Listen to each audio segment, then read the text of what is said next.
দেশ বিদেশের ব্যবসা বাণিজ্য আর অর্থনীতির সব খবর নিয়ে আমন্ত্রণ ওয়ালটন স্মার্ট ফ্রিজ বিজনেস রিপোর্টে।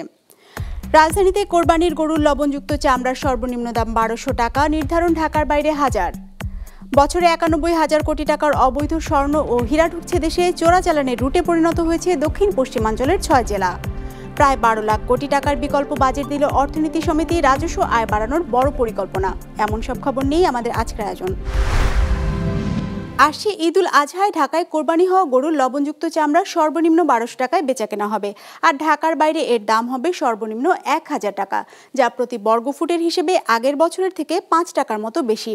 সোমবার সচিবালয়ে বাণিজ্য মন্ত্রণালয়ের সঙ্গে বৈঠকে এই দর ঘোষণা করেছে ট্যানারি মালিকরা। একই সঙ্গে ভালো দাম পেতে সময় মতো চামড়া সংরক্ষণের পরামর্শ দিয়েছেন তারা। দেশের ট্যানারিগুলোতে পশুর যত চামড়া আসে তার ৫৫ ভাগই পাওয়া যায় এক ঈদুল আজহায়। বাণিজ্য মন্ত্রণালয়ের হিসাবে এবার কোরবানিতে সারা দেশ থেকে ১,৭ লাখের মতো পশুর চামড়া পাওয়া যাবে। এর মধ্যে গরুই ৫৫ লাখ, যার লবণযুক্ত চামড়ার প্রতি বর্গফুটের দাম এবার ৫৫ থেকে ৬০ টাকা নির্ধারণ করা হয়েছে ঢাকার জন্য। আর রাজধানীর বাইরে বর্গফুটের দর ধরা হয়েছে ৫০ থেকে ৫৫ টাকা। তবে বর্গফুটের হিসাবের বাইরে কোরবানিদাতাদের সুবিধার্থে চামড়ার সর্বনিম্ন দামও বেঁধে দেওয়া হয়েছে বাণিজ্য মন্ত্রণালয়ের এই বৈঠক থেকে। আমরা ন্যূনতম একটা চামড়া কিনবো ১২০০ টাকায়, ঢাকার চামড়া ১২০০ টাকায় লবণযুক্ত চামড়া আমরা এবছর কিনবো। আমরা ঢাকার বাইরে চামড়া ১,০০০ টাকা করে আমরা লবণযুক্ত চামড়া আমরা কিনবো। এটা হলো মিনিমাম প্রাইস, এটা ম্যাক্সিমাম না, এটা মিনিমাম। এর নিচে চামড়া কেনা বেচা হবে না। সো আমরা চেষ্টা করব সর্বোচ্চ যাতে এই যে মূল্য আজকে নির্ধারিত হলো এই মূল্যের নিচে যেন কোথাও বাংলাদেশে চামড়াই না হয়, সেটা আমরা সুপারভিশনে রাখবো। বৈঠকে সিদ্ধান্ত হয় আসছে ঈদুল আজহায় দেশে খাসির বর্গফুট লবণযুক্ত চামড়া বেচাকিনা হবে ২০ থেকে ২৫ টাকার মধ্যে, আর ছাগলের ক্ষেত্রে এই দর হবে ১৮ থেকে ২০ টাকা। বৈঠকে চামড়া সংরক্ষণে সংশ্লিষ্টদের সতর্ক থাকারও তাগিদ দেওয়া হয়। বলা হয় কোরবানির ৩ থেকে ৪ ঘন্টার মধ্যেই চামড়ায় পর্যাপ্ত লবণ দিতে হবে। এজন্য কোরবানির পশুর হাটে লবণের বিক্রির ব্যবস্থা করারও পরামর্শ আসে। গরমের এই মৌসুমে ৩ থেকে ৪ ঘন্টার মধ্যে লবণ না দিতে পারলে ব্যাকটেরিয়ার যে পচন ধরবে, সেই পচনে প্রায় 40% চামড়াই নষ্ট হয়ে যাবে। তখন আর ট্যানারি মালিকরা চামড়ার দামই দেবে কি? 40% তার পুঁজি তো খোয়া ফেলবে। কাজে চামড়াটাকে বাঁচানো হলো এই মুহূর্তে আমাদের হলো গিয়া SOS এর মতো সবচেয়ে বড় দায়িত্ব এবং কর্তব্য। এই বছরও যে ওয়েদার আপনার যে গরম পড়েছে, আমরা মনে করি যে লবণটা আসলে আমাদের জরুরি। যে লবণ সরবরাহ ব্যবস্থাপনাটা যদি স্মুথলি করা যায়, গ্রামগঞ্জে পৌঁছানো যায়, তাহলে আমরা এই চামড়াটা সংরক্ষণ করতে পারবো। সেই সাথে কোরবানির পশুর চামড়া সংগ্রহের জন্য ট্যানারি মালিকরা যেন পর্যাপ্ত অর্থায়ন পান, সেজন্য বাংলাদেশ ব্যাংক ব্যবস্থা নেবে বলেও আশা প্রকাশ করা হয় বৈঠকে। ওবায়দুল কবির, বিজনেস রিপোর্ট, মাছরাঙা টেলিভিশন। প্রতি বছর ৯১,০০০ কোটি টাকার অবৈধ স্বর্ণ ও হীরা ঢুকছে দেশে। এর একটি বড় অংশ আবার ভারতে পাচার হয়ে যাচ্ছে। এমন তথ্য জানিয়ে বাংলাদেশ জুয়েলার্স অ্যাসোসিয়েশন বলছে, দক্ষিণ পশ্চিমাঞ্চলের ৬ জেলা স্বর্ণ চোরাচালানের নিরাপদ রুটে পরিণত হয়েছে। সোমবার রাজধানীতে সংবাদ সম্মেলন করে এসব কথা তুলে ধরে তারা। একই সঙ্গে এর সঙ্গে জড়িতদের ধরতে সাঁড়াশি অভিযানের আহ্বান জানিয়েছে সংগঠনটি। দেশের সীমান্ত এলাকাগুলোতে প্রায়ই অবৈধ স্বর্ণের চালান ধরা পড়ে। চলতি বছরের প্রথম ৩ মাসে বর্ডার গার্ড বাংলাদেশ প্রায় ২৮ কেজি স্বর্ণ জব্দ করেছে। অলংকার আর স্বর্ণের বার উদ্ধার হচ্ছে বিমানবন্দরেও। তবে এরপরও নিরাপত্তা বেষ্টনী পেরিয়ে দিনে অন্তত ২৫০ কোটি টাকার অবৈধ স্বর্ণ ও হীরা দেশে আসছে বলে দাবি করেছে জুয়েলার্স অ্যাসোসিয়েশন। সেই হিসেবে বছরে এই চোরাচালানের পরিমাণ দাঁড়ায় ৯১,২৫০ কোটি টাকা, যা ঠেকাতে কঠোর অভিযানের তাগিদ দিয়েছে জুয়েলার্স অ্যাসোসিয়েশন। দেশে অবৈধভাবে আসা সোনা ও হীরার সিকিভাগও আইন প্রয়োগকারী সংস্থাসমূহের নজরে আসছে না। ফলে নিরাপদে দেশে আসছে চোরাচালানের বিপুল পরিমাণ সোনা ও হীরার চালান, আবার একইভাবে পাচার হচ্ছে। বাংলাদেশ যে সোনা চোরাচালানের রুট হিসাবে ব্যবহৃত হচ্ছে, তার মধ্যে অন্যতম দেশের দক্ষিণ পশ্চিমাঞ্চলের ঝিনাইদহের মহেশপুর ও চুয়াডাঙ্গা দর্শনা সীমান্ত। এটা কথার কথা না, এটাই প্রতিষ্ঠিত সত্য। এই পরিস্থিতি উত্তরণের গোয়েন্দা সংস্থাগুলোর নিয়মিত কড়া নজরদারি প্রয়োজন। এই চোরাচালান ঠেকাতে ব্যাগেজ রুলের আওতায় বিদেশ থেকে স্বর্ণের বার আনার অনুমোদন বাতিল করার আহ্বান জানানো হয় সংবাদ সম্মেলনে। একই সাথে করমুক্ত স্বর্ণ আমদানির সীমা 100 গ্রাম থেকে কমিয়ে 50 গ্রাম নির্ধারণের সুপারিশও করেছে সংগঠনটি। পরামর্শ আসে বাজুসকে সাথে নিয়ে পৃথক মনিটরিং সেল গঠনের। একই ধরনের অলংকার দুইটির বেশি আনা যাবে না। একই সঙ্গে একজন যাত্রীকে বছরে শুধুমাত্র একবার ব্যাগেজ রুলের সুবিধা গ্রহণ করতে পারবে এমন বিধান করা। ব্যাগেজ রুলের আওতায় সোনার বার ও অলংকার আনার সুবিধা অপব্যবহারের কারণে ডলার সংকট, চোরাচালানি কী প্রভাব পড়ছে তা জানতে বাজুসকে সঙ্গে নিয়ে বাংলাদেশ ব্যাংক, জাতীয় রাজস্ব বোর্ড, এনবিআরকে সমীক্ষা পরিচালনার প্রস্তাব করছি। জুয়েলার্স অ্যাসোসিয়েশন বলছে, স্বর্ণ চোরাচালানের অর্থ পুরোটাই লেনদেন হয় অবৈধ হুন্ডির মাধ্যমে, যার ফলে সরকার বড় অঙ্কের বৈদেশিক মুদ্রাও হারাচ্ছে প্রতি বছর। জাহেদ সেলিম, বিজনেস রিপোর্ট, মাছরাঙা টেলিভিশন। আসছে 2024-25 অর্থ বছরের জন্য 11,95,486 কোটি টাকার বিকল্প বাজেট প্রস্তাব করেছে বাংলাদেশ অর্থনীতি সমিতি, যা চলতি অর্থ বছরের তুলনায় 1.5 গুণ বেশি। সোমবার রাজধানীতে সংবাদ সম্মেলন করে এমন প্রস্তাব তুলে ধরা হয়। বিকল্প বাজেট অর্থায়নে বৈদেশিক ঋণের প্রয়োজন হবে না, এমনকি সরকারের রাজস্ব আয় দিয়েই পূরণ করা যাবে বাজেটের সিংহভাগ অর্থায়ন। আর মাত্র দুদিন পরে জাতীয় সংসদে পেশ করা হবে 2024-25 অর্থ বছরের বাজেট, যেটির আকার হতে পারে প্রায় 8 লাখ কোটি টাকা। তবে দেশের বর্তমান অর্থনৈতিক ব্যাপ্তির বিবেচনায় এই বাজেট প্রায় 12 লাখ কোটি টাকার হওয়া দরকার বলে মনে করে বাংলাদেশ অর্থনীতি সমিতি, যা কিনা চলমান বাজেট থেকেও 1.5 গুণ বেশি। বিকল্প এই বাজেটে দেশে বাড়তে থাকা বৈষম্য ও মূল্যস্ফীতির চাপ কমাতে সামাজিক সুরক্ষায় বরাদ্দ ও ব্যাপ্তি বাড়ানোর কথা জানিয়েছে সংগঠনটি। প্রস্তাবিত বিকল্প বাজেটের মূল লক্ষ্য অভিষ্টসমূহ হচ্ছে: 1. আগামী 10 বছরের মধ্যে অর্থাৎ 2034 সাল নাগাদ দেশের জনসংখ্যাগরিষ্ঠ মানুষকে 70% থেকে 80%, এই সংখ্যাগরিষ্ঠ মানুষের সংখ্যা এখানে পার্সেন্টেজ হিসেবে বলা হলো, এটি আলোকিত শক্তিশালী টেকসই মধ্যবিত্ত শ্রেণীতে রূপান্তরিত করা। দ্বিতীয়টা হচ্ছে দেশে বৈষম্য, অসমতা, বহুমুখী দারিদ্র্য সম্ভাব্য সর্বনিম্ন পর্যায়ে নামিয়ে আনা। 3 নম্বর হচ্ছে পরজীবী লুটেরা ধনিক শ্রেণীর সম্পদের যৌক্তিক অংশ দরিদ্র, প্রান্তিক, নিম্নবিত্ত, নিম্ন মধ্যবিত্ত মানুষের কাছে প্রবাহিত করা। শুধু বাজেটের আকার বড় করার পরামর্শই দিয়ে থেমে থাকেনি অর্থনীতি সমিতি, দেখিয়েছে কিভাবে কোন খাত থেকে সরকার কি পরিমাণ আয় করতে পারবে সেটিও। তাদের দেওয়া হিসেব অনুযায়ী বাজেটে রাজস্ব বোর্ডকে দায়িত্ব দেওয়া হবে 10,24,767 কোটি টাকা আদায়ের, যা কিনা প্রস্তাবিত বাজেটের প্রায় 92 ভাগ। সেই হিসাবে 7% মতো ঘাটতি থেকে যায়, যা বন্ড, সঞ্চয়পত্র ও সরকারি বেসরকারি যৌথ অংশীদারিত্বের মাধ্যমে পূরণ করার কথা বলা হয়েছে এই আয়োজনে। প্রস্তাবিত বিকল্প বাজেট অর্থায়নে কোনো বৈদেশিক ঋণের প্রয়োজন হবে না। সুদাসল সহ বৈদেশিক ঋণ থেকে মুক্ত হওয়ার পক্ষে আমাদের অবস্থান। আমাদের প্রস্তাবনায় বাজেটের ব্যয় বরাদ্দ কাঠামোতে গুণগত রূপান্তর ঘটবে। মোট বরাদ্দে এবং আনুপাতিক বরাদ্দে উন্নয়ন বাজেট হবে পরিচালন বাজেটের চেয়ে অনেক বেশি, যা এখন ঠিক উল্টো। এর বাইরেও নতুন কোন কোন উৎস থেকে বাড়তি টাকার যোগান পাওয়া যায় সে বিষয়েও রূপরেখা দিয়েছে অর্থনীতি সমিতি।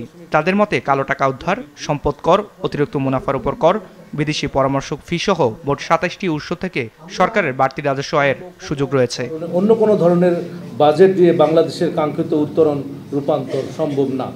আমাদের প্রস্তাবিত বিকল্প বাজেট বাস্তবায়ন করলে আগামী 10 বছরের মধ্যেই একদিকে বিপজ্জনক বৈষম্যপূর্ণ অবস্থা থেকে স্বল্প বৈষম্যপূর্ণ অবস্থায় পৌঁছানো সম্ভব, অন্যদিকে একই সঙ্গে দেশের সংখ্যাগরিষ্ঠ মানুষকে দরিদ্র, বিত্তহীন, নিম্নবিত্ত, নিম্ন মধ্যবিত্ত শ্রেণী অবস্থান থেকে শক্তিশালী টেকসই একটি মধ্যবিত্ত শ্রেণী অবস্থানে উত্তরণ রূপান্তর সম্ভব।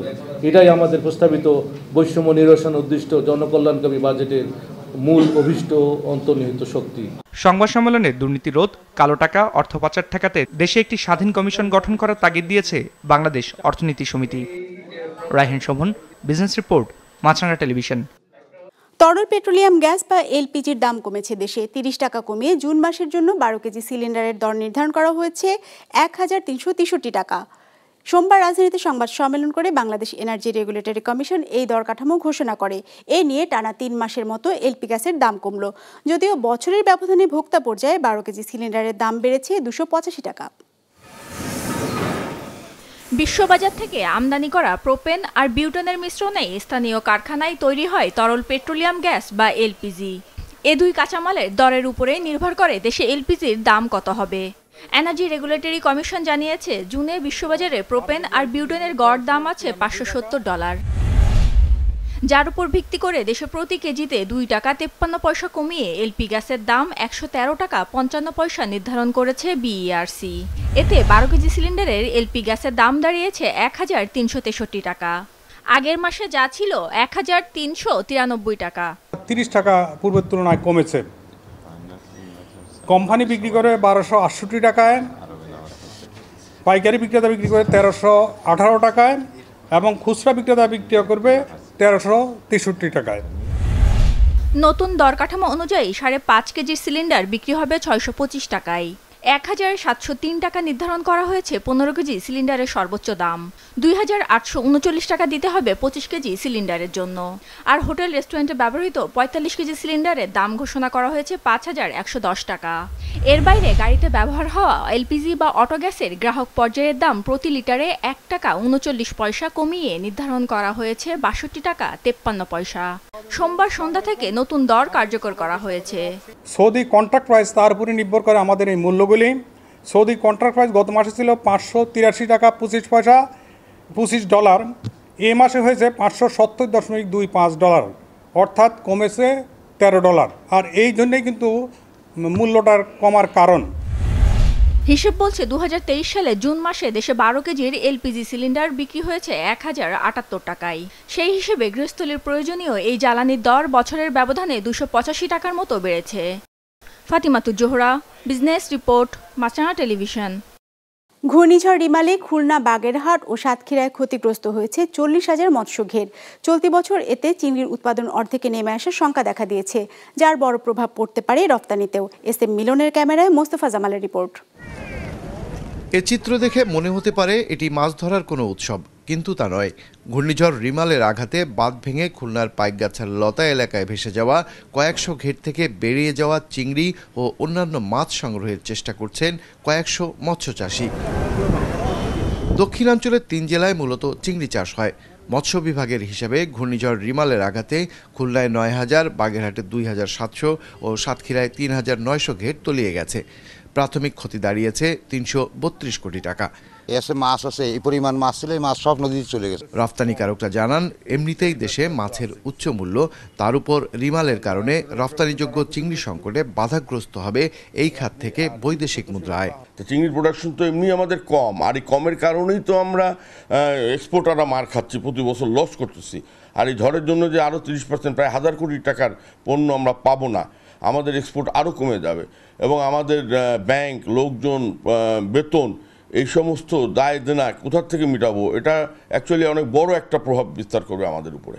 মৎস্য অধিদপ্তর বলছে, ক্ষতি পুষিয়ে নিতে ও চিংড়ি উৎপাদন অব্যাহত রাখতে চাষিদের তালিকা করে প্রণোদনা দেওয়ার সুপারিশ করা হয়েছে। চাষিদের আসলে এখান থেকে যদি রিভাইভ করতে হয়, তাহলে এই পানি সরে যাওয়ার সঙ্গে সঙ্গে এদের এই পুকুরগুলো প্রস্তুত করে ভর্তুকি মূল্যে আসলে এই পোনা সরবরাহ করতে হবে। কারণ এই যারা ইতিমধ্যে ক্ষতিগ্রস্ত হয়েছে তাদের তো টাকা পয়সা সব ব্যয় হয়ে গেছে, এদের আর্থিক সাহায্যেরও প্রয়োজন। পোনা দিতে হবে, মাছের খাদ্য দিতে হবে, তাহলে এটি ওভারকাম করা সম্ভব। 2022-23 অর্থ বছরে খুলনা, বাগেরহাট ও সাতক্ষীরায় 1,25,000 টন চিংড়ি উৎপাদন হয়েছিল, যেখান থেকে রপ্তানিযোগ্য চিংড়ি রপ্তানি করে 2,412 কোটি টাকা আসে দেশে। মোস্তফা জামাল, বিজনেস রিপোর্ট, মাছরাঙা টেলিভিশন।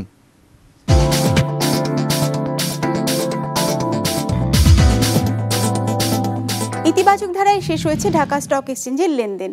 সার্বিক সূচক ডিএসসি-এক্স 1 পয়েন্ট বেড়ে দাঁড়িয়েছে 5,235-এ। বেচাকেনা হয়েছে 391 কোটি টাকার। লেনদেনে অংশ নেওয়া প্রতিষ্ঠানগুলোর মধ্যে দর বেড়েছে 181টির, কমেছে 157টির, আর অপরিবর্তিত আছে 54টির দর। 2025 সাল পর্যন্ত তেলের উৎপাদন কমাবে তেল রপ্তানিকারক দেশগুলোর জোট ওপেক প্লাস। রোববার জোটের এক বৈঠকে এমন সিদ্ধান্ত নেওয়া হয়। ফলে 2023 সালের ডিসেম্বরে নেওয়া সিদ্ধান্ত অনুযায়ী দৈনিক 22 লাখ ব্যারেল তেল কম উৎপাদন প্রক্রিয়া চলমান থাকবে। ডেস্ক রিপোর্টে বিস্তারিত। বিশ্ববাজারে জ্বালানি তেলের দরপতন ঠেকাতে 2022 সাল থেকে দফায় দফায় উৎপাদন কমানোর ঘোষণা দেয় ওপেক প্লাস। সেই ধারাবাহিকতায় 2023 সালের ডিসেম্বরে স্বেচ্ছায় দৈনিক 22 লাখ ব্যারেল তেল উৎপাদন কমানোর সিদ্ধান্ত নেয় ওপেকভুক্ত দেশগুলো, যা শেষ হবার কথা ছিল চলতি বছরের জুনে। তবে প্রত্যাশা অনুযায়ী তেলের দাম না বাড়ায় উৎপাদন কমানোর প্রক্রিয়া 2025 সাল পর্যন্ত বহাল রাখার ঘোষণা দিয়েছে ওপেক প্লাস। সিদ্ধান্ত অনুযায়ী 2025 সাল পর্যন্ত দৈনিক 36,60,000 ব্যারেল তেল কম উৎপাদন করবে ওপেক প্লাসভুক্ত দেশগুলো, আর স্বেচ্ছায় দৈনিক 22 লাখ ব্যারেল তেল উৎপাদন কমানোর প্রক্রিয়া চলবে চলতি বছরের সেপ্টেম্বর পর্যন্ত। 2024 সালের সেপ্টেম্বর থেকে 2025 সালের ডিসেম্বরের মধ্যে ক্রমান্বয়ে এই স্বেচ্ছায় উৎপাদন হ্রাসের প্রক্রিয়া থেকে সরে আসবে ওপেক প্লাস। বর্তমানে দৈনিক 58,60,000 ব্যারেল তেল কম উৎপাদন করছে ওপেক প্লাসভুক্ত দেশগুলো, যা বৈশ্বিক মোট চাহিদার 5.7%। ওপেকের হিসেবে 2024 সালের দ্বিতীয়ার্ধে বিশ্ববাজারে ওপেক প্লাস ক্রুডের দৈনিক গড় চাহিদা দাঁড়াতে পারে 4,36,50,000 ব্যারেল। তবে ইন্টারন্যাশনাল এনার্জি এজেন্সির হিসেবে দৈনিক গড় চাহিদার পরিমাণ হবে 4,19,00,000 ব্যারেলের কম। ওপেক প্লাস উৎপাদন কমালেও যুক্তরাষ্ট্র রেকর্ড পরিমাণ উৎপাদন করায় বিশ্ববাজারে বেড়েছে তেলের সরবরাহ। অন্যদিকে চীনের অর্থনীতির গতি কমে যাওয়ায় অনিশ্চয়তা তৈরি হয়েছে দেশটির চাহিদা নিয়ে। ফলে ওপেক প্লাসের উৎপাদন কমানোর সিদ্ধান্ত জ্বালানি তেলের দাম বাড়াতে কতটা ভূমিকা রাখবে তা নিয়ে সংশয় জানিয়েছেন বিশ্লেষকরা। রোববার বিশ্ববাজারে অপরিশোধিত জ্বালানি তেলের দাম ছিল ব্যারেল প্রতি $81.51। সোমবার তা নেমে আসে $80 ঘরে। বিজনেস রিপোর্ট, মাছরাঙা টেলিভিশন। দর্শক, আমাদের যে কোনো পর্ব নিজেদের সুবিধাজনক সময় দেখতে সাবস্ক্রাইব করুন বিজনেস রিপোর্টের অফিসিয়াল ইউটিউব চ্যানেল। ফেসবুক পেজে লাইক দিয়ে আপডেট থাকুন ব্যবসা বাণিজ্যের আলোচিত সব ঘটনা সম্পর্কে। আর আপনাদের মতামত জানান কমেন্টস অথবা ইনবক্সে। আজ এটুকুই, বিদায় নিচ্ছি, ভালো থাকবেন।